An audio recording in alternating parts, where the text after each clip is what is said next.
So, మీరు గనక running train గనక ఎక్కితే రైల్వే యాక్ట్ 1989 ప్రకారం ఏంటంటే, సెక్షన్ 154 ప్రకారము మీకు 6 నెలల శిక్ష అండ్ 1000 ఫైన్ పడే అవకాశం ఉంది. అది కాకుండా మీరు ఒకవేళ ట్రైన్ మీద ఇట్లా పైన చాలామంది చూస్తుంటాం పైన ట్రైన్ మీద ఎక్కుతా ఉంటారు.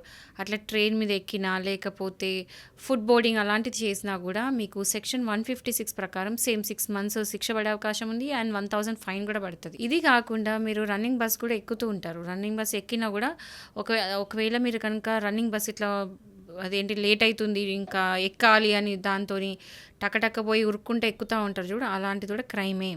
సో, అది మోటార్ వెహికల్ యాక్ట్ సెక్షన్ 184 ప్రకారం మీకు మళ్ళీ 6 మంత్స్ శిక్ష ప్లస్ ఫైన్ పడే అవకాశం కూడా ఉంది. సో, నెగ్లిజెంట్ బిహేవియర్ కింద సెక్షన్ 268 ప్రకారం, ఆల్సో సెక్షన్ 283 ప్రకారం పబ్లిక్ న్యూసెన్స్ కింద మీకు శిక్ష పడే అవకాశం ఉంది, పనిష్మెంట్ పడే అవకాశం ఉంది.